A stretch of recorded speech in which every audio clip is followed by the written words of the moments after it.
Cool. Nice to meet you. Yeah, you as well. And we're just you're not using the video today, right? I'd like to if we Oh, could. If you don't want sure to. thing. Okay. No, I'm totally fine. Let me just change my profile name. Okay. So, Yeah, we do put these up on YouTube, and okay, they do get watched quite a bit. love it. Okay, rename. So you're a bassist? Yes, primarily. I mean, I do play a good amount of guitar, as you can see, but yeah, double bass player. Okay, and you're in New Jersey. I'm in New Jersey. Okay, so the 732. Yeah, and in fact, Whereabouts in New Jersey? I'm in a town called Howell, which is I don't know if you know the area, but not far from Asbury Park, Red Bank. Okay, That's pretty much where I do a lot of my playing. there you go. Okay, are you from that area originally? Yeah, I am originally, and in fact, we're on the same label, I guess, Adhyaropa, right? Oh yeah. Oh shoot, Yeah. I did not know that. Yeah. Excellent. You've put out stuff as a leader, or We just put out. In fact, we have our record release tonight. I feel like I'm being interviewed, but yeah. yeah. Uh, uh, no, I've the band is called the Atmospheric Trio, so it's a trio record. Okay. Yeah, Cool. I'll send you a link to it if you're interested. All right. I'm one of the Adhyaropa subscribers, so I kind of get everything. Oh, Um, cool. so Yeah, check it out. It's okay. I think it came out pretty well. All Awesome. right. Congrats. Thank you. Okay, so let me make sure. I want to make sure I get the pronunciation of your last name proper. So could you just confirm it with Yeah. me? Sadigursky. I would have gotten it right. Good. Okay. Cool. All right. So I am here with Sam Sadigursky. Welcome to the show. Thanks, Jay. Thanks for And having me. oh, it's my pleasure, man. And we're here to talk primarily about you have some new recordings out. I do. Yes, the fourth Yes. and fifth volume of the Solomon Diaries series. Right. Very unique stuff. Very enjoyable. If you could let the listeners know about the project and how it came about. Sure thing. It's a duo with accordionist and multi-instrumentalist Nathan Koci. I kind of wanted to have a group that could play music anywhere. Mhm. It's very, very portable, and it's just evolved into a very, very deep collaboration. Um, the music is, I would say, kind of Jewish inspired, but has a lot of other influences in it and a lot of improvisation. Um, and yeah, there's a lot of it, and the first three volumes Mhm. sort of had more of this theme about the Borscht Belt, which I was really captivated and fascinated by. Sure. Um, and then these next two move away from that a little bit. There's still a little bit of that, but we actually brought a lot of guests onto these new records. So Matt Dario is on some tracks, Meg Okura, Joe Brent plays on one thing, Danny Fox, a very old friend of mine, and Timo Andres. I think I got them all. Excellent. Yeah, cool. So like we have similar heritages it seems and are of similar age, but I'm not Okay. sure everyone knows what the Borscht Belt really is. So could you explain? Sure. It's the name given to this region. It's mostly in the Catskills in upstate New York.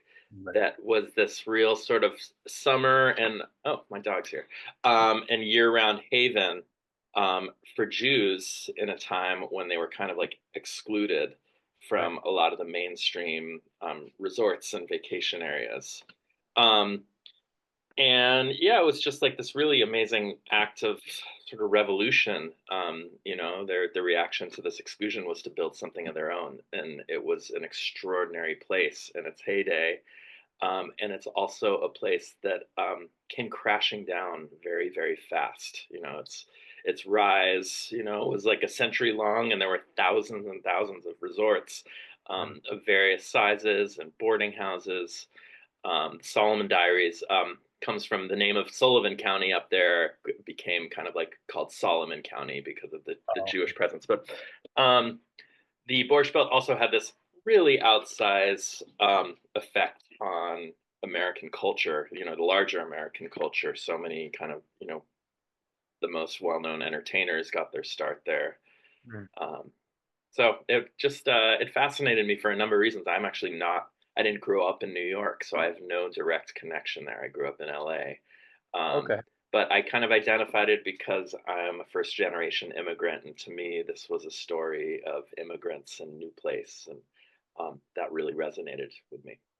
Yeah, yeah, interesting. So I do remember as a kid, uh, travel like vacationing in what was the remnants of the Borscht Belt hotels, and exactly, lots of entertainers, comedians, musicians, even then, uh, Okay. yeah, and it was definitely, I guess for people who are not familiar, the image that comes to mind is like if they've ever seen maybe Dirty Dancing or something like that. You Yes. you have that, those kind of hotels, sort of there wasn't all inclusive, but all encompassing. You had your things to do, your entertainment, and then the dinners were like a big event. Yes. Yeah, so that's very interesting. And an interesting sort of approach. So accordion and clarinet primarily Yes. with some guests. So talk about that instrumentation, specifically how it relates to sort of Eastern European culture. And Sure. Unfortunately, I mean, the instrumentation comes with a lot of preconceived notions. mm, I mean, I think you say you're a clarinet and accordion duo, and people automatically think they're going to go hear klezmer music, yes, which is Eastern European Jewish folk music, right. um, which is something that is really that music really is in my bones. My father was an amazing klezmer musician. He was actually both an accordionist and clarinetist. Um, it's a style I'm not studied in that tradition at all, but I can mimic the style from having heard it. Mm, And it's definitely something that has served me in my professional career, and then creatively. I mean, that influence is definitely there, but there's a lot of other things happening. And Nathan Koci is actually not Jewish, but mm, he I think once you're an accordionist, you end up playing a lot of Jewish music. But I mean, sure. his background is so wide and varied, and as is mine. So I think there's a lot of other things that are in the music, and I just love. I mean, the accordion is it's just the possibilities are really endless with that instrument. Yeah, yeah, agree. And it's interesting to people when I teach my classes. I teach a couple classes, but one on global popular music, and just how popular both of those instruments were at one time. The accordion, I mean, my father, my grandfather all took accordion lessons. It was just an instrument, I think, particularly within the Jewish culture, that was very popular. They grew up in Queens, and also the clarinet.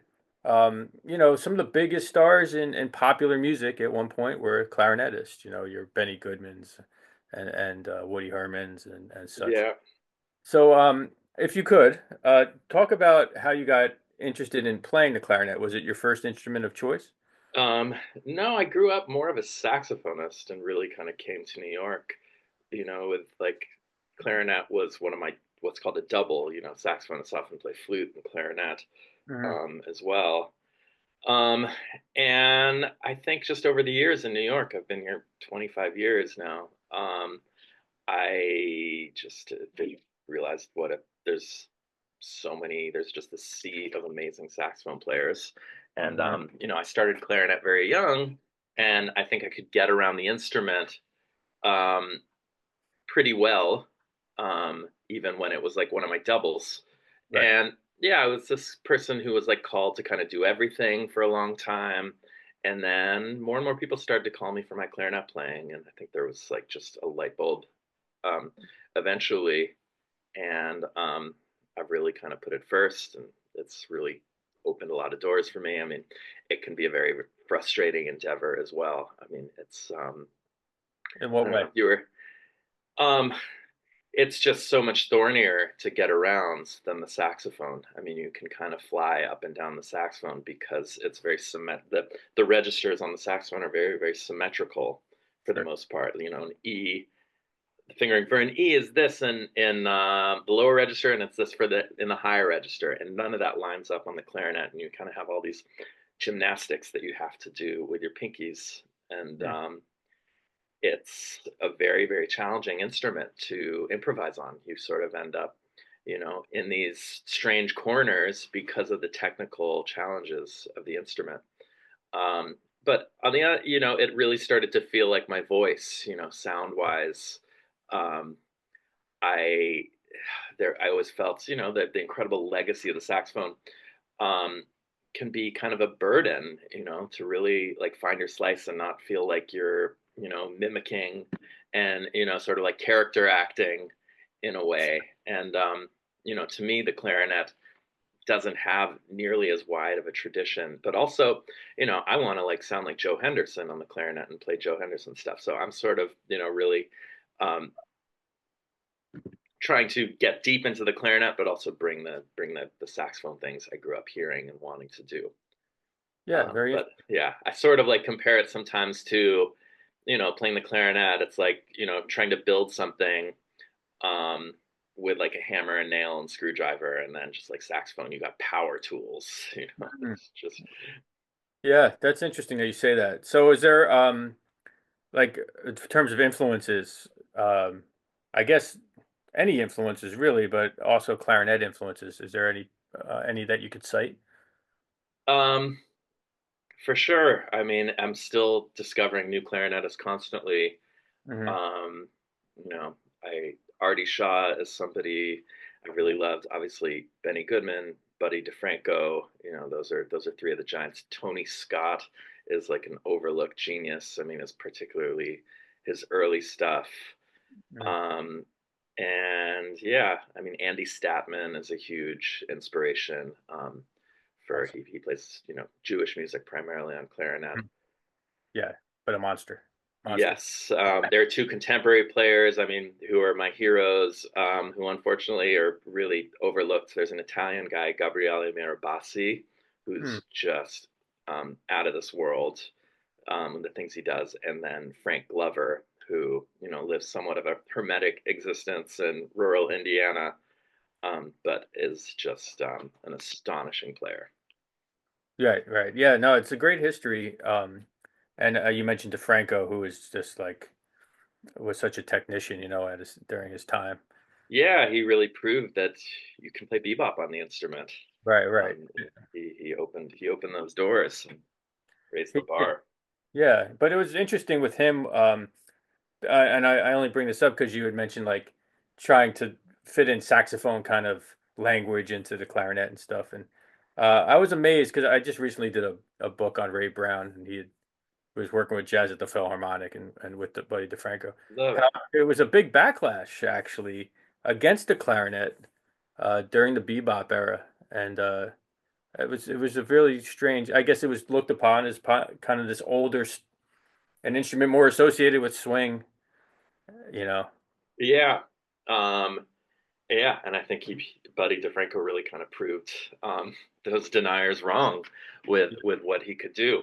It's not just technically; it's also a volume thing. I mean, I think music became louder, Of, and to me, the clarinet, the volume thing is a huge struggle mhm, for me to get.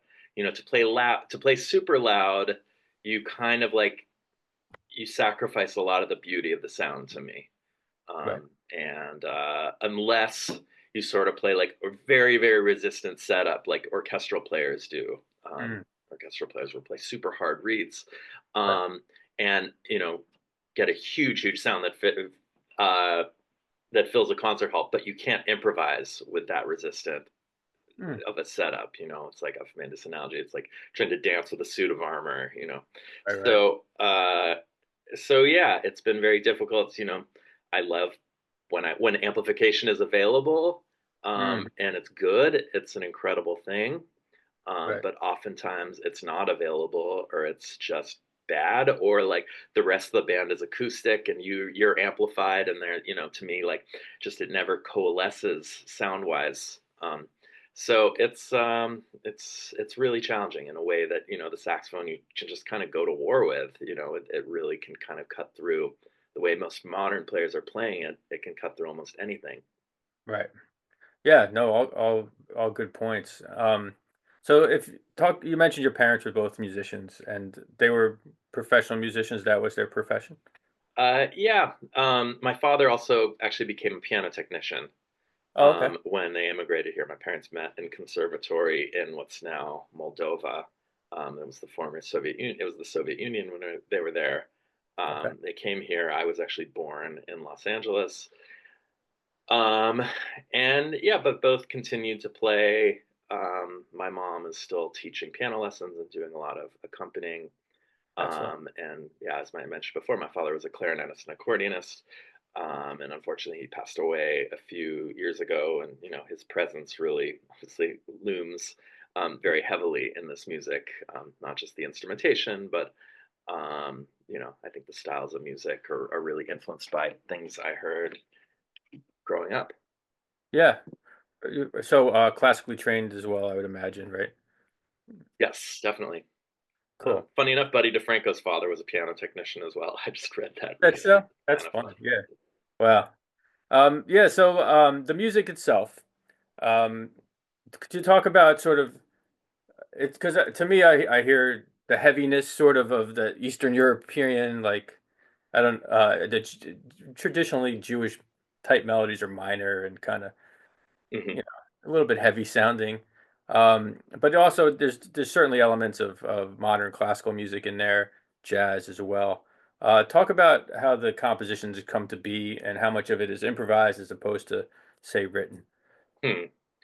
Um, I think it varies a lot, composition to composition. I mean, I'm always trying to write as little as possible, but I feel like I fail. I mean, but Okay. and I think when the material's really good, you don't need much.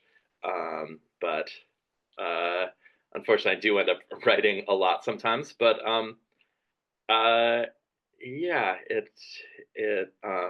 I think the pendulum swings, in terms of the written and the improvised. But what I do try to do is integrate the two in really creative and I hope, you know, interesting ways. And it's almost never like head solo head Mhm. um, in what we do. And sometimes, there's no obvious improvisation in there. They're just like you might hear these very, very short snippets of it. Um, Yeah, and that's why I ask because it's not obvious, like it's organic sounding for sure, yeah. and it's very enjoyable. But yeah, it was hard for me to like, except for when I did watch a video, I did see there was some sheet music, um, Uh-huh. on there. But yeah, it's cool. So are we looking to do multiple volumes more so than the five that we're at now? Yeah, I mean, I kind of, when I find something I like doing, have this habit of really going all in. Um, and yeah, I made all these albums early on. My first albums were called the Words Project. They were settings of poems and text, and I actually made five of them. Hmm. Um, that was a really challenging project or grouping because it was just very, very difficult to perform live.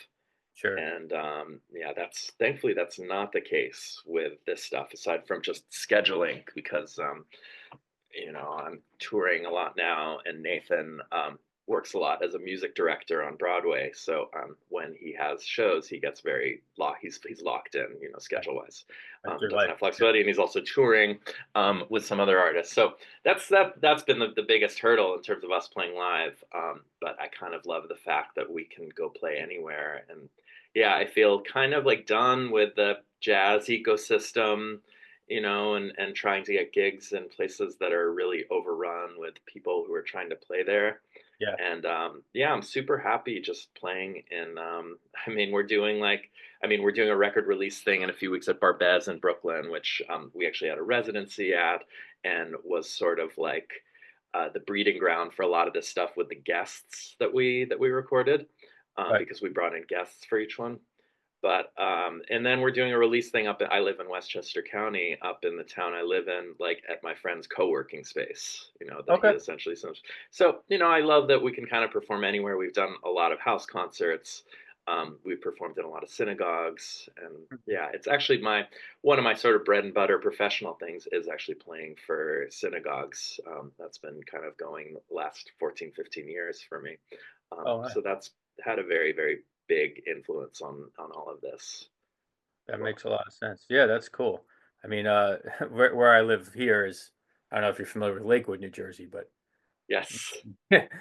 plenty of places. If you want to play in synagogues, you can make you can make your way. I know a few who play just weddings, and they work two, three weddings a day. It's Yeah, incredible. All right, cool. So, you find your way eventually to William Patterson, I believe. Is that correct? correct. Yeah. So, talk about what did you study there, and who did you study with? Um, I was in their jazz studies program. Uh, I started in 1997. From the time I really fell in love with jazz and was starting to see concerts, which I was lucky to see a lot of because I grew up in LA, and the premier players came through. Sure. Um, but they all most of them lived in New York, and from a very early age, I kind of just knew that this was the place I wanted to land. And so, yeah, William Patterson was a really amazing way of doing that. I mean, obviously Sure. it's in New Jersey, but 20 minutes from the city. Mhm. Um, and yeah, I kind of bounced around with teachers there. Rufus Reed, the then program director, Mhm. had a really big influence on me and has continued to be a mentor of mine. Oh, great. Um, I studied, I got deeper into the clarinet and flute with some of the, classical faculty there, which I was really, really lucky to be able to access. Hmm. Um, and yeah, I mean, there's still people that I went to school with who I'm associating with to this day, or, I was at Big Ears last weekend with the Philip Glass Ensemble, and yeah, ran into, people who I was at school with, and that's a really, really special connection. Yeah, I mean, great place to study. Rufus was a guest on the show. Okay. Um, I did an article on him, but yeah, yeah, so many people that from the New Jersey, New York area. So many people I play with are William Patterson alum. It's and students actually even now. That's great. So it was you'd say overall a positive experience learning music in an environment like that. Um, for sure. I mean, I don't think I was really made for academic settings, so um, I didn't do great with a lot of that. Um, but in terms of like community and just being able to be in school and not worry about making a living really for those 4 years was a great thing. And I mean, back then, so much music was happening in the West Village and the East Village on any given night, and we round up a group of other students, almost like spur of the moment. It wasn't even planned. It was just like you'd go around the music building, saying, "Hey, I'm driving in. You want to go?" See, we were looking for people to like split the toll with, Yeah, essentially. yeah. Right. And we'd just bounce around the village. We'd pick up the Village Voice and see who was playing, and it was a really, really magical time, and amazing to be able to do that. So yeah, it was good. But yeah, academically, like I was somebody who I've always kind of learned by making stuff and doing things, and that comes from sort of my early teachers, I think, and the way that they taught. Mhm. Um, so yeah, that's not always the way they teach in a classroom or in school. Um, Yeah. and yeah, I mean, I probably could benefit with all this by like doing a 1 week crash course on the accordion and really like studying the instrument and how you write for it and whatever. But instead, I just don't know what I'm doing, and I make stuff and throw it to Nathan and have him put it together and make something of it. So um, Oh, yeah, yeah, I'm not so sure there's that many courses on how to write for accordion these days. Berkeley isn't offering that quite yet. You know what? Um, Of all the places that would, yeah, it would be them. If they can monetize it, they'll figure it out. yeah. When they open their satellite school in like Sofia, Bulgaria, or something, Oh, goodness. Yeah, perhaps. yeah, that's my alma mater. But yeah, they have grown considerably since I was there for sure. Yeah, All right, cool. So, you mentioned the Philip Glass Ensemble. Could you talk about your connection with that? sure. I joined in 2020. I mean, one of their original members, John Gibson, was ailing and has since left us, and did three concerts right before everything shut down. Okay. And then it's been kind of, a slow ramp up since then, getting busy again. And yeah, that music has had such a huge effect on me. And I think more and more of it is like peeking into my own writing. It was music that I didn't really know before starting to play with the ensemble. I've just kind of like been, my approach is just, I don't know, some people move to New York and they really have like a specific scene that they want to be part of, or people who they aspire to play with, and they really act in very specific ways to sort of like further those goals. And I don't know, I think I was just always more broad and maybe a little bit kind of blue collar and really wanting to work. And I've Right. landed in a lot of different scenes, and just, I don't know, my approach is just be the best musician I can be and see where it takes me. Yeah. And yeah, I mean, I think my career has veered in a lot of interesting and unanticipated paths, because of that attitude. Yeah. Um, Yeah. I mean, I think most musicians, unless you're on that upper echelon, which there's so few jazz musicians who are these days, you really do have to have that flexibility. And good music is good music, right? And yeah. as long as we're doing it, I think we're usually pretty happy with that. Yeah, I mean, this is the Glass Ensemble has been really special in that there's a 50 plus year legacy of it, and it's a group with a lot of history that has been very stable, and yeah, we've played places that I would have never dreamed of playing. So it's been a real gift. I mean, I sometimes feel like coming out of the pandemic, where I've had to re-examine a lot of aspects of my career. Mhm. um, I sometimes sort of feel like I might have thrown in the towel without actually landing with them, because it's been a really, you know it's given me an amazing lift to have that. Yeah, yeah, and I do hear it's before I usually I like to listen to the record before I check the bio and everything. And I did even in my notes I heard the Philip Glass, influence, and I did not it's not overwhelming, but it's Yeah. definitely there and it's cool. Well, yeah, I'm very, it can be a very cliche thing. I mean, his music is imitated and copied, um, so widely. It's such a powerful thing, and yeah, I'm trying to put it in subtle ways, and it's never like super intentional or not. Yeah, But I think the overall awareness is, I mean, he's maybe one extreme in terms of, this concept of minimalism, and, just like really sticking, or not sticking, but staying with one idea, and this, music that can almost like sound static. I mean, he's probably an extreme of that, but to me, so much of the jazz I hear is like this other extreme where there's just like, you know, 15 ideas per measure, and nothing ever feels like really investigated or explored or presented um, thoroughly, or dug into as much as I'd like it to be. I was listening to an interview with Shy Maestro, who's like, one of my favorite artists around today. And yeah, he sort of made this analogy like modern jazz. It's like, your friend inviting you to this incredible art exhibit, and he like takes you through it on a moped. Um, but yeah, that's interesting. Yeah, that's funny. Yeah, yeah. Like I said, it wasn't like I didn't feel like you were imitating, but the elements are there, and it's cool. It's more the development of an idea of a concept and those shifting sort of taking a maybe a rhythmic phrase or a melodic phrase and moving it in ways, and those little subtle changes really have a big impact. And I guess that's pretty much of his concept. Well, yeah, yeah. it's very cool. So. Going back, I think even before that, just looking through the list of people you've worked with, I see the name Brad Mehldau on there. Can you describe that experience? Yeah, I actually met Brad when I was a teenager, growing up in LA.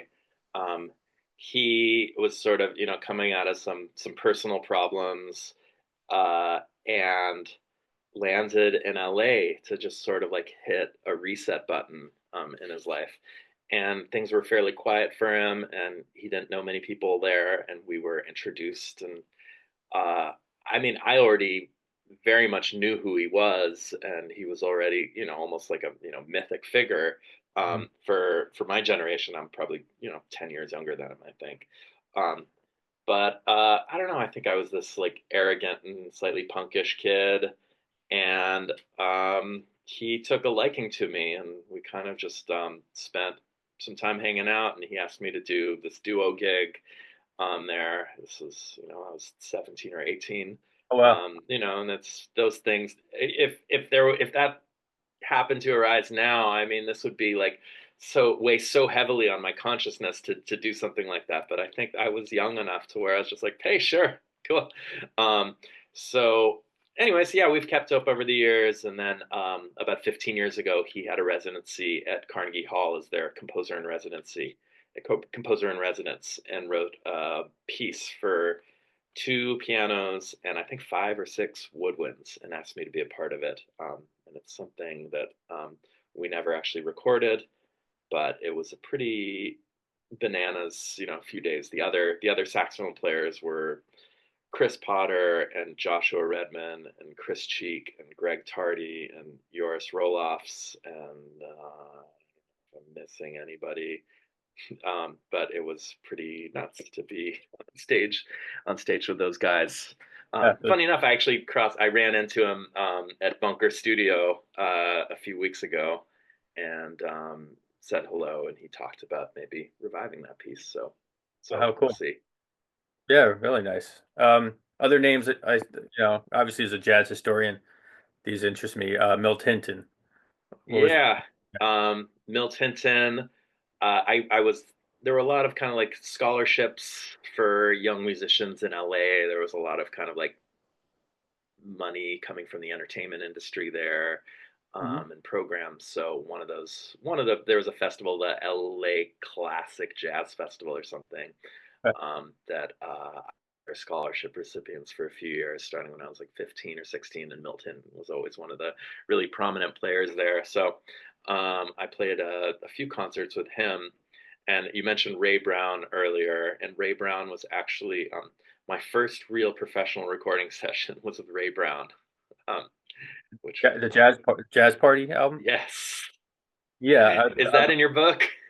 it actually is. It is, and I was very excited to ask you about it because so few people realize that Ray had such a huge presence in Japan.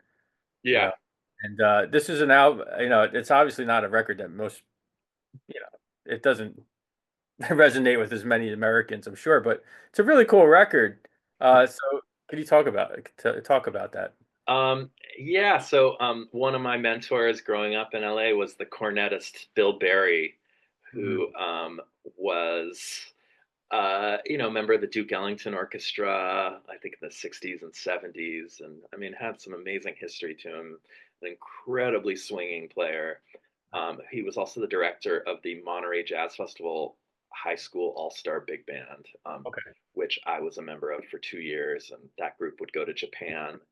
Mhm. Um, and I think I actually, on that trip to Japan, I might have met Eiji Kitamura, the clarinetist who was the leader on that session.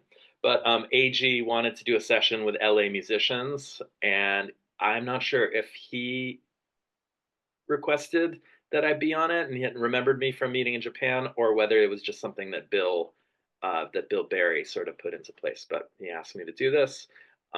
The songs on the records were very sort of like, well worn jazz standards and swing standards. Um, but yeah, I mean the rhythm section. I think the pianist was a Japanese pianist, and I don't remember his name. I think he was somebody AG brought. But Yeah, yeah, I have. Ray, Wow, but yeah. Ray and Jake Hanna, Mhm. legendary LA drummer, were on that, and yeah, I mean, again, I miss some of that sort of like arrogance and confidence of being super young. Right. Because again, I think that experience would weigh that kind of experience would weigh so heavily on me, on my 45-year-old brain, in a way that it didn't when I was 17 or 18. But Right. I do remember Ray coming in, with that day's LA Times, like physical newspaper at that point, and he just sat on his stool between takes and was reading the paper, and it was a day at the office. Yeah, that's crazy. Yeah, I think he probably he must have produced that one too, I would imagine, I think. Did From Ray produce it? I have to go back. When I I know a lot of the don't think yeah, so. I remember Ray just reading the paper on his stool. If we weren't actually tracking something, I would say if anybody produced it, it was actually Bill Berry. okay, I'll go Um, back and check. That's so that's really interesting. Um, yeah, I mean, Bill Berry would invite me to sit in on all of his gigs, and I'm really so glad that I took advantage of that, and got that I played with so many musicians of his generation that way. yeah, that's awesome. Yeah, so Ray was just all business. He was very very friendly. Mm. Yeah, but yeah, it was that kind of session for him. Oh, he's had many. Yeah, Oh, was cool. yeah, was he ever actually? You'd probably know. Was he the most recorded bassist until Ron Carter sort of like took that helm? Yeah, that's a funny one. So I've had Ron Carter on the show too. Uh, Okay, and he's very proud of the fact that he's the most recorded bass player. Now, yes, yeah, which who wouldn't be? Um, Ray Brown was on a lot of things that he wasn't credited for as an LA studio musician. yeah, So I think, Ron, he's had longevity. So I think he probably has surpassed him by now, but I don't think it's as yeah, far off as one might think. I think an argument can be made that either one of them are the most yeah. Um, yeah. I mean, Ray left us. How old was Ray when he passed? It was in the 70s, yeah, 75. Yeah, but Yeah. was still playing and was playing in like totally top form and Awesome. Yeah. very very youthful. And I mean, I saw him play. He lived in LA, so I mean, I would see him play Mhm. pretty regularly. Yeah. So Yeah, and during that time he was doing, 4 or 5 sessions a day sometimes. yeah, And working with studio groups. So, yeah, I mean, I guess it depends on maybe the most recorded jazz bassist on uh-huh. jazz records. I don't know. They're both really well recorded. Yeah, Pretty amazing, obviously, individuals. yeah. I mean, she's not on my list, but I also did record with Carol Kay once, and Oh, wow. Well, that was a there's very deep experience. yeah. Yeah, that's awesome. Very well recorded. She might be the most recorded. It's hard to know. Yeah, it's actually amazing because so many of the she's part of the Wrecking Crew, Yeah. and there are a number of people who I would grow up hearing and sometimes even playing with who I didn't know. I didn't grow up very aware of pop music because my parents were classical musicians. I didn't grow up with it around me, and it's all like kind of embarrassing how much you know stuff that's so universal I don't know. But so many of these people I would grow up hearing were actually part of that Wrecking Crew who are on all those incredible rock records. Yeah. And I just had no awareness. They were jazz players to me. I would go hear them on their little $50 jazz gigs in LA. Right. I know, and that whole studio thing is nowhere near what it was, of course, but No, I mean, so many of my parents' friends, were musicians in the Soviet Union who landed in LA and fell into, some of them fell into incredibly lucrative careers as LA studio players. yeah. And, I guess it's, till about like it's, about the mid 70s, even a little before, it slowed down quite a bit. Those studio orchestras, I think. yeah, I mean, these were people that came in the 70s and I think had another 15, 20 years of being very, very busy. Yeah, cool. But yeah, it's vanished in a way that Yeah, very somewhat. sad. I mean, I don't know. I like I'm a very very quick kind of sight reader, and I'm very very comfortable in situations like that. And I mean, I think one of the things I do really well, in those sort of like studio sessions where they put something new in front of you and it's just like and roll tape. And Right. I think I think that kind of work could have suited me really really well. I often, dream about what that would have been like as well. because I love playing in the studio, and again, also a pretty good reader. So yeah, it's different times, right? Yeah. I What do mean, you- you look like you're equipped to do it, like to do a lot of this work at home. You have like a pretty amazing setup. So, yeah, yeah, that is a really extraordinary thing about the times we're living in now. But yeah, yeah. But it's I don't have the patience for production like that. yeah. A lot, But yeah, it's more fun to play in the same room and yeah, pass totally. molecules with other human Right. beings. Yeah, I mean to meet people like and then see what sometimes other projects develop. It's so cool. Yeah, and I guess the other name I was curious about, Darcy James Argue's Secret Society. Yeah, about to celebrate its 20th year. We have a few nights at Jazz at Lincoln Center at Dizzy's, I think. Um, and yeah, Darcy's music has had an extraordinary influence on me. And also, he is just such an incredibly inspirational, just tirelessly dedicated and just what a vision he has, and I'm so in awe of the things he's achieved and the things he's doing, and so happy for him. But also, I think he was one of the people who really directed me to the clarinet, and kind of like liked what he heard, and wrote more and more for the clarinet. And actually, when I play with that band, I mean, especially the things that he's written in the last 10 years, I'd say a lot of the parts are just exclusively clarinet. So it's really influenced me in that way as well. Excellent. Cool. So a bunch of performances coming up, right? You mentioned a few. Where can people see what you're up to? Um, I mean, I'm on Instagram, so that's an easy way of kind of keeping track. And then my website's my name. And yeah, Nathan and I are just hoping to play as much as we can. And then this thing with Darcy and more things with the Glass Ensemble. Um, and And some method make books too, right? I think you did some method book or yeah, I've written like these etude books for clarinet, and then as well, and then more recently three duet books. And actually, we actually adapted three of the duets that I've written for this new record, and brought Meg Okora in.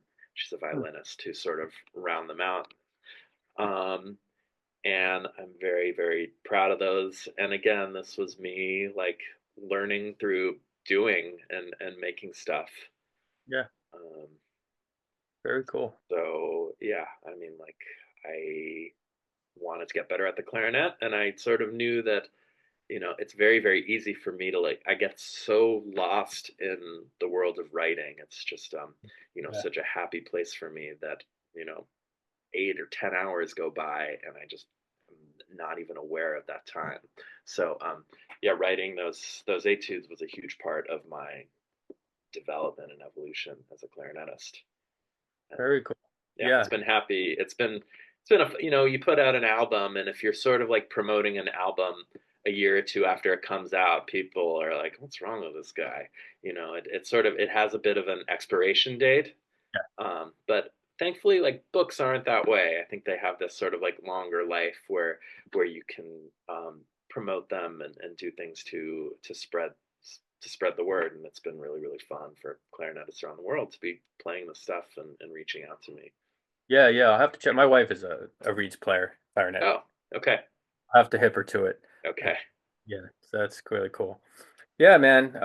What did I miss? I mean, anything else you want people to know? Um, no, I just like hope that they'll find this music and give it a listen, not be turned away. That if they made it this far into this conversation, they must have some curiosity of it. But yeah, I'm really, really proud of this music. It's been like the deepest collaboration that I've ever had, with Nathan, and so excited for the places it goes.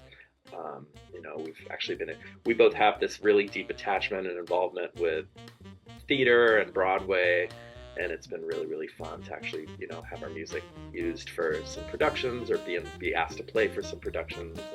And, so yeah, Yeah. Well, it's been a pretty cool. I mean, it's a pretty interesting resume of stuff that you're doing and have done, and I hope you continue. And I only wish you the best, man. Thanks. Yeah, and hope we cross paths musically too. Yeah, I think we will someday. I hope. Yeah, cool. So, yeah, we're gonna put this out on the podcast. I'm gonna see if there's some outlet that'd be interested in an article, and we'll try to get people aware of the records and everything you're up to. Perfect. Many thanks. Uh, It's so important that people like you are doing this, and it's great to talk to other musicians. yeah, it's a great pleasure for me. Conversations. Yeah, excellent. All right, man. Have a great All day. right. Thanks, Jay. You as well. So long.